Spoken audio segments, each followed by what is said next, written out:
So last week we talked about plantar fasciitis. Well, let's talk about its kissing cousin, Achilles tendon pain. Good morning. Happy Monday. I have Neuro Coffee in hand and it is perfect. All right, solid weekend, great sleep, feeling good. Let's dig in to Monday's Q&A. This is going to be about some Achilles tendon pain, which is a close cousin to our friend plantar fasciitis that we talked about last week. So again, a nice little lead in for the week from John. And John says, thanks again for all the great content. You're welcome, John. I've been seeing a lot of individuals with Achilles pain as of late in different foot presentations that are close to or farther away from max propulsion. Calf raising is often used with individuals to influence tendon properties. However, it seems that this could create interference with someone who is biased towards late propulsion. This is actually a really good thought, John, and I think I'm going to have an answer for you. How does your strategy change depending on the individual's foot type, and are there any other considerations for Achilles tendon pain? And I think that if we look at this from a little bit of a why perspective, first and foremost, we're going to get a really good representation of why this thing perpetuates in the first place. And then if we can understand that, I think we come up with a really good solution, and we can rely on some of the useful research that is available to us. So let's think about what would have to happen under these circumstances. So to get any change in a connective tissue property, we have to say, well, where does this nutrition come from? And so we're going to say, well, under most circumstances, it's going to come from that bony side. And so if we look at the enthesis where the tendon attaches to the bone under most of these circumstances, we get a pretty significant bony change there. And so what this leads us to believe then is that we do have a compressive strategy. So we have a situation where there's a high tension, it's prolonged tension, and therefore we're going to get a reduction in blood flow. And so this is going to cause us to create some measure of breakdown in the connective tissues. So the way that I look at this, John, is I'm going to break out my silly putty here for a sec. And so we think about, if I just put this prolonged tension on my silly putty, and I end up with something that looks kind of like that, and I'll show you the cross section here. If I snap this sucker, you're going to see this middle part of the silly putty getting compressed, and the tendon behaves kind of the same way. So whether we're talking about patellar tendon or Achilles tendon, it doesn't really matter under those circumstances. But if we have this prolonged compressive strategy, then we're probably going to see this tendon change. If you look at the research and you look at the tendon itself, where there is this degenerative change, you're going to see this proliferation of the proteoglycan content and water content around that area. So what that means is that the collagen is increasing around it, the water content increases, and this actually creates a compressive strategy. So it stands to reason that our solution is going to be restoring some measure of expansion. And so what we want to look at then is like, well, what is this situation that's creating this? Now, you mentioned two foot types in your question. One that's really close to max propulsion, and then one that's in really late. And so you think that, well, we got two foot types, how can this possibly be? What we want to look at is what is the commonality between the two here. And under these circumstances, what we're going to find in most situations is that in both situations, we're going to have an overcoming action in the connective tissue. So what we have are connective tissues that are loaded at a higher rate, and therefore they're going to behave in a certain way. And so we think about like a court athlete that's going to live really, really close to max propulsion, or we're going to have people that are pushed all the way forward into this late propulsive strategy. And so their center of gravities are going to be shifted forward.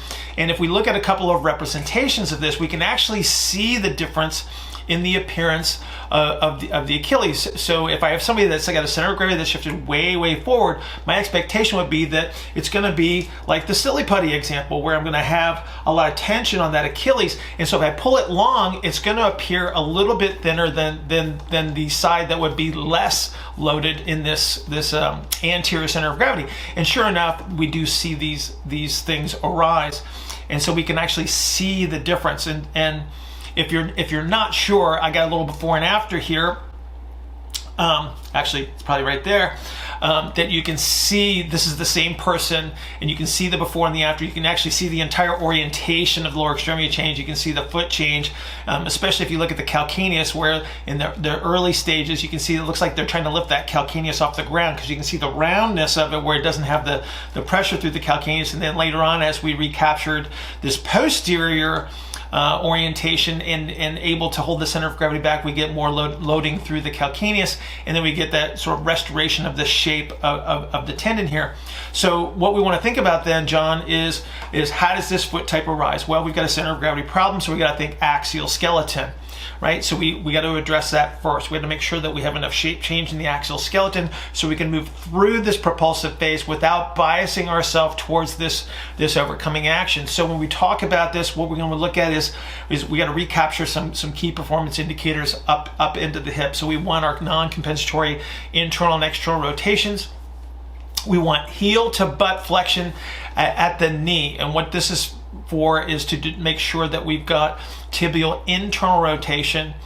If we don't get the heel to the butt, then we know that we probably still have some orientation into external rotation at that proximal tibia. And so under many circumstances, especially in this late propulsive type of foot, that's what we're going to see is this ER at the tibia. For those that are more biased towards that flatter arch, that's looking for internal rotation, so we got to make sure that we recapture that. So again, we got ER and IR at the hip, we got the tibial rotation back to normal, and then you want to think about how can I be assured that I can move through this propulsive strategy without the overcoming action. And so we're going to use sort of like the old knee to the wall test, if you want. So flat foot, knee to the wall. You want to be able to get the foot about 3 to 4 inches away from the wall where they can get knee contact and maintain the calcaneus on the ground. You may have to use some manual techniques under these circumstances to restore some of this tibial stuff, at least to buy you a window of opportunity. So you might have to manually rotate that tibia at the knee to recapture the internal rotation. When we talk about activities, so we're going to start to move people back away from these later propulsive strategies. And so this is your heels elevated squats, your front foot heel elevated split squats for those people that are in late. So we want to bring them all the way back to early.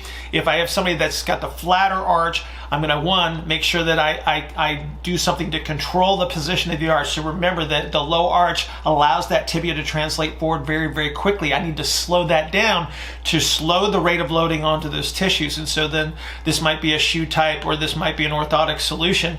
And then I'm going to use things like my front foot elevated split squat, where I've got the flat foot, where I'm teaching the tibia to translate over the foot with the control of the arch. Now, let's talk about the tendon in and of itself. So here's where we get to rely on some useful research, and I would point you towards Keith Barr, B-A-A-R, and Jill Cook. They've got the most prominent research right now. We're going to use heavy static loads with extended durations, and so we'll start with like a 10-second load on the tendon, build up to about 30, and you want a total accumulation of about 5 to 10 minutes of loading. So you're going to build this up over time. So this is a number of weeks and months, etc. But I think the strategy that we want to use here, in reference to your question, is we want to make sure that we're using a yielding action to promote the stress relaxation of the tendon. So over time, as we hold these static positions, it's almost like a telescoping of the tendon, where the superficial layers slowly elongate, where we can start to expose the deeper part of the tendon that's most likely affected. And so again, we want to use this yielding action versus something that would be overcoming. So when we talk about like a standing calf raise or something like that, we want to make sure that we're using the yielding position, so we're not pushing up against the immovable resistance to create an overcoming action. That's a mistake that I've actually made in the past, is we want to make sure that we're using a yielding static position. One of the easiest ways to do this is to pull out the old 1985 Muscle and Fitness seated calf raise machine. It's just an easy way to create the load, because we need 80% plus of one repetition maximum loads. And so the seated calf raise is money under these circumstances. So John, I hope that leads you in a direction and gives you some ideas in regards to how to deal with this. I think the rules apply across across the board. Whenever we're talking about these peripheral connective tissues and how they get loaded, I think they're just under a lot of concentric orientation with overcoming actions, with the commonality being the overcoming action, because we can obviously have eccentric orientation and overcoming as well. If you have any questions, please go to askbillhartman@gmail.com, askbillhartman@gmail.com, and I will see you guys tomorrow.